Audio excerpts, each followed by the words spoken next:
Olá, bom dia, paz a todos. Vamos à leitura de um texto da Palavra de Deus para a meditação. Encontramos na segunda epístola de Paulo aos Tessalonicenses, no capítulo 2, os versículos 13 e 14. Assim está escrito: Mas devemos sempre dar graças a Deus por vós, irmãos, amados do Senhor, por vos ter Deus elegido desde o princípio para a salvação, em santificação do Espírito e fé da verdade, para o que pelo nosso Evangelho vos chamou, para alcançardes a glória de nosso Senhor Jesus Cristo. Esse o texto que vamos meditar nesta oportunidade, falando sobre 4 aspectos do nosso chamado. Quando Paulo escreve a esta igreja da Tessalônica, aos irmãos que ali estavam servindo ao Senhor, ele tinha consigo um tributo de gratidão diante de Deus através da vida daqueles irmãos que foram alcançados através do Evangelho do Senhor Jesus Cristo. Paulo, quando pregou àqueles irmãos naquela cidade, ele relatou como foi a sua entrada entre aqueles irmãos. Na primeira epístola, no capítulo 1, os versículos 5 até os versículos de número 9, está escrito assim: Porque o nosso evangelho não foi a vós somente em palavras, mas também em poder e no Espírito Santo e em muita certeza, como bem sabeis quais fomos entre vós por amor de vós.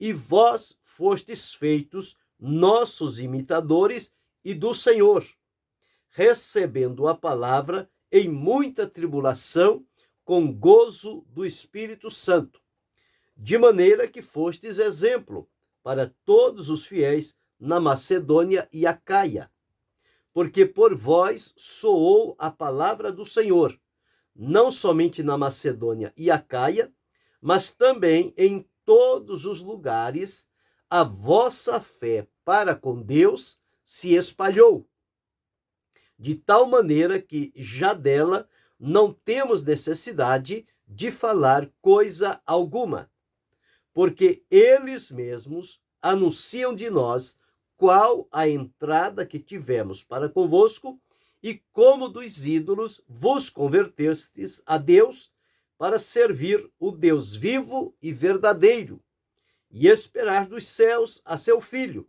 a quem ressuscitou dos mortos, a saber, Jesus, que nos livra da ira futura. Então, Paulo estava relembrando a maneira como chegou em Tessalônica, como Deus foi tão poderoso na vida dele, usando como o instrumento a palavra de Deus, sem dúvida, foi uma segurança de Deus através dele para alcançar o coração daquelas pessoas e levá-las ao arrependimento e à salvação por Cristo Jesus. Mas isto não foi em meio a uma festa, a um banquete. Ele diz que o evangelho não foi somente de palavras, não foi somente falação, mas foi também em poder. À medida em que o evangelho genuíno, puro, verdadeiro, original, ele é pregado, o poder de Deus está inserido no evangelho.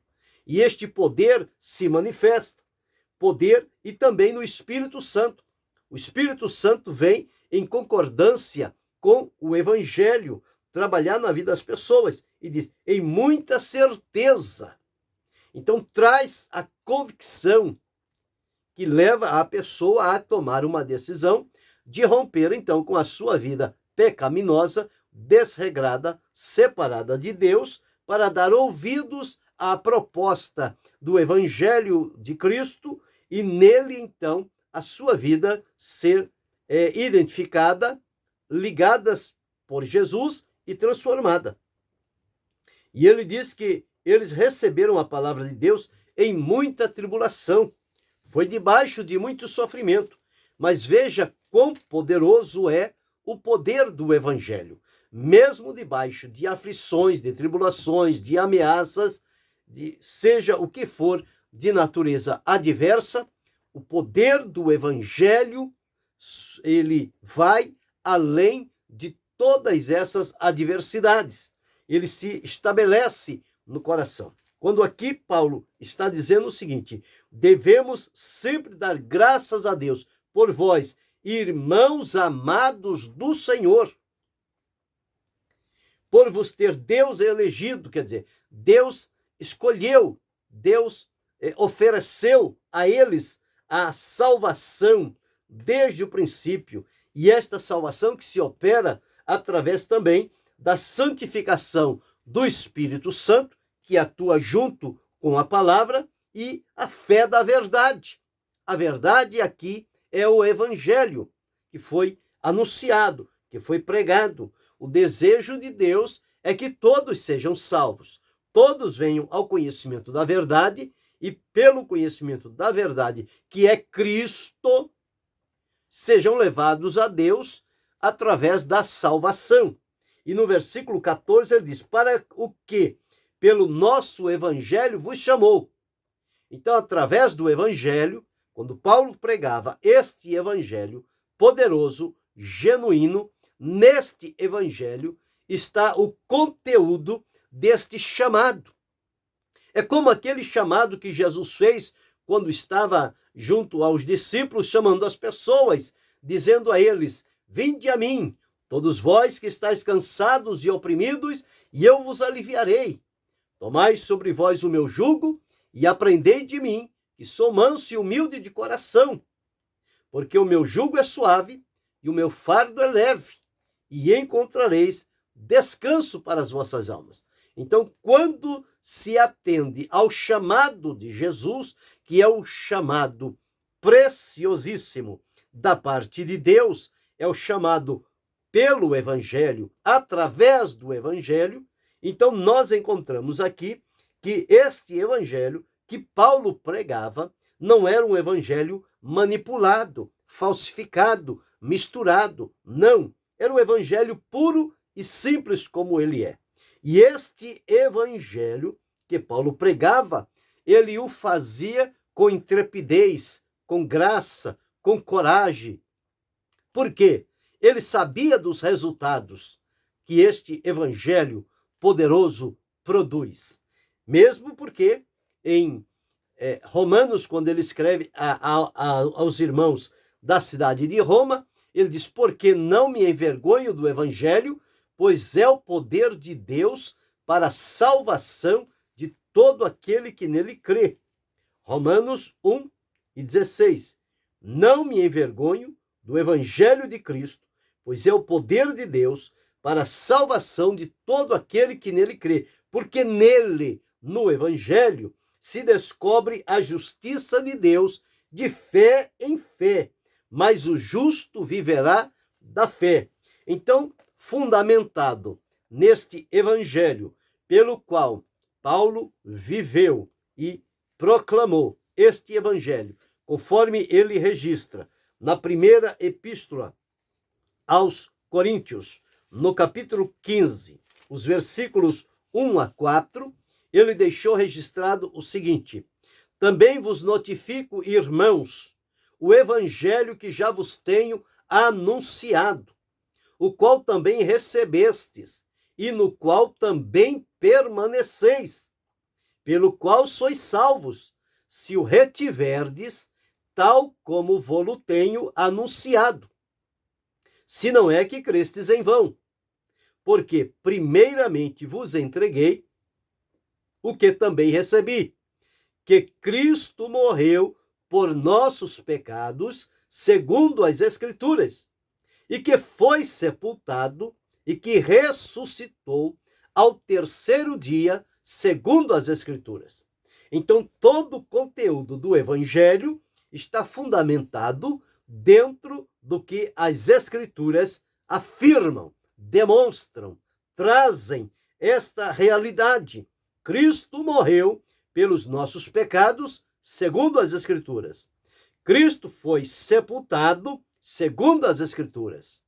Cristo ressuscitou ao terceiro dia, segundo as Escrituras. Então, tudo aqui observamos que foi segundo as Escrituras.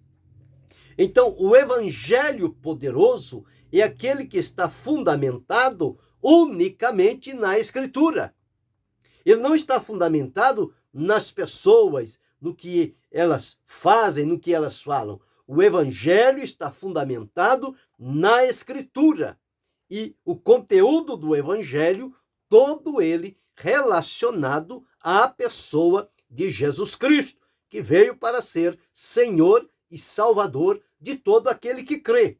Então, quando Paulo escreve esta carta aos Tessalônicos, aos Tessalonicenses, ele diz que pelo nosso evangelho vos chamou para alcançardes a glória de nosso Senhor Jesus Cristo. Então, este nosso chamado, nós encontramos aqui e vamos discorrer sobre estes 4 aspectos do nosso chamado que encontramos dentro desses 2 versículos, 13 e 14 de capítulo 2 de 2 a Tessalonicenses. O primeiro aspecto que nós encontramos aqui é o instrumento do nosso chamado. De que forma nós fomos chamados para salvação? O que foi que chegou aos nossos ouvidos e desceu ao nosso coração e nos impactou de maneira profunda a nos levar a uma tomada de decisão de acordo com aquilo que ouvimos? O Evangelho. Então, o Evangelho, conforme Paulo deixou aqui, que pelo nosso Evangelho vos chamou. Quem chamou? Deus. Chamou quem? A mim, a você, a cada um de nós. Deus chama a todos através do Evangelho. Evangelho de Cristo Jesus. Então, através do trabalho, da obra, sacrifício de Jesus, que compõe todo o conteúdo do Evangelho próprio para trazer o homem a Cristo e de Cristo levá-lo à presença de Deus. Então, o Evangelho funciona aqui como o instrumento deste chamado que Deus fez e continua fazendo a cada um de nós. Foi por esta razão que Jesus, após a ressurreição, disse: ide pregai o Evangelho a toda criatura. Quem crer e for batizado será salvo, quem não crer será condenado. Jesus ordenou os seus discípulos que pregassem unicamente o Evangelho. Não ordenou que pregasse outra coisa a não ser o Evangelho, porque o Evangelho é pleno, é completo, é suficiente. O Evangelho fundamenta-se na vida e obra de Jesus. Então, quando nós olhamos a vida e obra de Jesus, o seu ministério, o seu sofrimento, a sua entrega voluntária a Deus em preço de resgate e redenção da alma humana, nós observamos que tudo isto forma o conjunto do Evangelho. E agora, este Evangelho, fundamentado em Cristo, é propagado, é declarado, é anunciado diante das pessoas.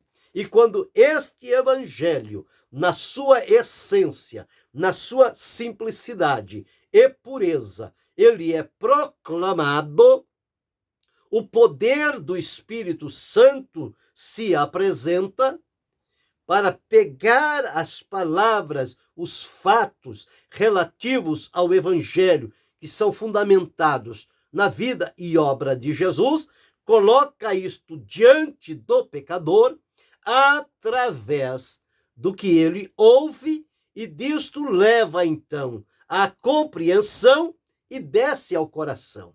É neste momento, quando este Evangelho, que é vivo, que é poderoso, e que é santo. Ele vai ao encontro do pecador, o Espírito Santo trabalha de maneira permanente no sentido de convencê-lo do pecado, da justiça e do juízo. Quando o Espírito Santo, através da palavra do Evangelho, convence o pecador, ele então é levado ao arrependimento. Ele passa a olhar como ele está em relação ao propósito de Deus. E ao observar que está na condição de inimigo, de sentenciado para a condenação, para a morte eterna, rebelado contra Deus, e que o Evangelho oferece-lhe a oportunidade do perdão, transformação, salvação e libertação, o Espírito Santo trabalha isto na mente e no coração do pecador, e ele então olha para si, toma a decisão de arrependimento, deixar e abandonar a vida errante na qual estava vivendo, inimigos e separados de Deus, crer no poder do Evangelho, que apresenta Jesus Cristo como único Senhor e Salvador, e, portanto, coloca-se à disposição de Jesus, aonde Jesus tem a plena liberdade de perdoar o pecador, transformar, implantar nele a salvação, justificá-lo diante de Deus e colocá-lo em acesso direto à presença de Deus. Este é o Evangelho. O primeiro aspecto do nosso chamado é que o instrumento deste chamado se faz através da propagação do Evangelho. Evangelho este que tão bem Paulo representou. Paulo viveu o Evangelho. Paulo pregou o Evangelho. Paulo não se envergonhava do Evangelho. Paulo tinha alegria em falar, em pregar o Evangelho, porque ele estava apresentando Cristo Jesus para as pessoas como Salvador. Quando ele chegou à igreja de Corinto, ele disse: nada me propus saber entre vós, senão Cristo e este crucificado. E a minha palavra não consistiu, e a minha pregação não consistiu em palavras de sabedoria humana, mas em demonstração de poder, para que a vossa fé não se apoiasse em sabedoria humana, mas no poder de Cristo. O Cristo ressurreto, o crucificado que foi ressuscitado e está vivo para todo sempre. Isto é a beleza do Evangelho, que apresenta um Cristo que morreu, mas que ressuscitou para nunca mais morrer. E apresenta-se vivo com as suas provas infalíveis. E aqui Paulo diz: para o que pelo nosso Evangelho vos chamou, para alcançardes. Enfim, o instrumento do nosso chamado é o Evangelho, que é a porta de entrada. Por meio de crer no Evangelho, portanto, crer em Jesus e reconhecê-lo e confessá-lo como Senhor e Salvador, abre-nos a porta do acesso para entrarmos pelo caminho da salvação e desfrutar o que este chamado traz para nós. Quando Paulo, escrevendo aos irmãos da igreja de Roma, ele deixou registrado lá no capítulo 10 e o versículos de número... Deixa-me observar. Capítulo 10 e os versículos de número 8 até o versículo de número 10, está escrito assim: mas que diz? A palavra está junto de ti, na tua boca e no teu coração. Esta é a palavra da fé que pregamos. Que fé é esta? Que palavra de fé é esta? Palavra do Evangelho. A saber, se com a tua boca confessares ao Senhor Jesus e em teu coração creres que Deus o restou dos mortos, serás salvo. Então veja aqui, o instrumento do nosso chamado é o Evangelho. Por quê? Porque quando se prega a palavra da fé, que é a palavra do Evangelho, então nós vamos agora ser convencidos pelo Espírito Santo e levados a uma decisão.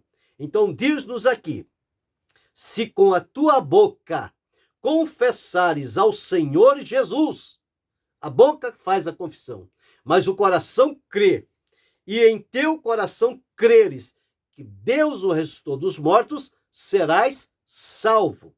Visto que com o coração se crê para a justiça e com a boca se faz confissão para salvação.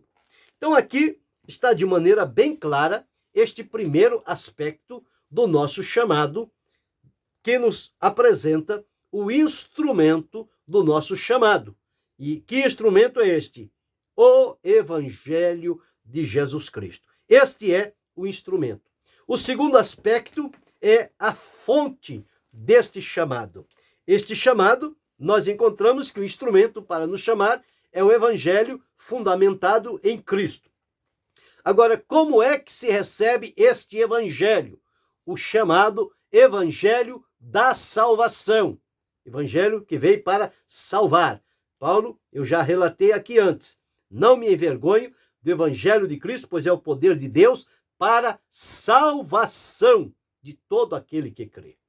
Então, esse instrumento chamado Evangelho, instrumento do nosso chamado, que é o Evangelho, leva-nos ao contato com a salvação que nos é oferecida por Jesus Cristo. Então, o segundo aspecto deste nosso chamado é a fonte, ou seja, como é que esta salvação prometida pelo Evangelho chega até nós. Paulo, ao escrever à igreja de Éfeso, no capítulo 2, o versículo 8, ele deixou registrado o seguinte: porque pela graça sois salvos por meio da fé, e isto não vem de vós, é dom de Deus. Então, a fonte do nosso chamado para a salvação é a graça de Deus. A salvação é pela graça. A palavra de Deus, em Romanos, no capítulo 6, o versículo 23, está escrito assim: porque o salário do pecado é a morte, mas o dom gratuito é a vida, o dom gratuito de Deus é a vida eterna por Cristo Jesus, nosso Senhor. Esta vida eterna está ligada à salvação.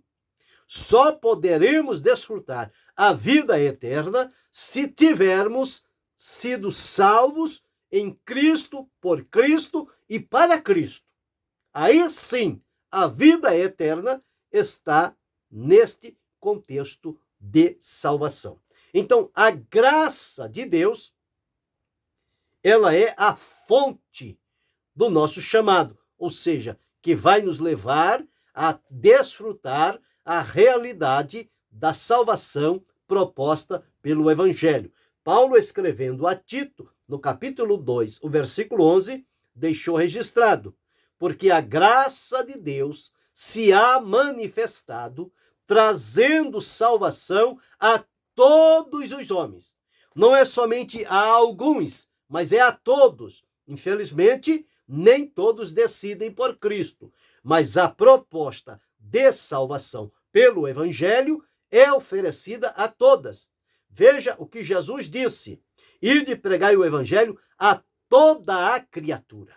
Não fique ninguém sem ouvir a pregação do Evangelho. Porém, quem crer será salvo. Quem não crer será condenado. Não tem outra alternativa. Ou crer e é levado à salvação, ou não crer e é levado à condenação. É o que diz a palavra de Deus, sem nenhuma sombra de dúvida.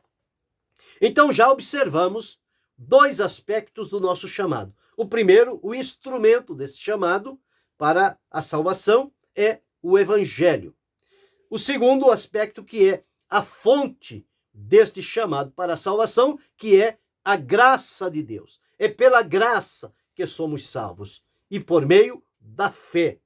E o terceiro aspecto que nós encontramos, conforme está escrito aqui, nós fomos chamados para a salvação, então lá em 1 Pedro, no capítulo 2, o versículo de número 9, nós vamos encontrar este terceiro aspecto, que é a posição deste chamado.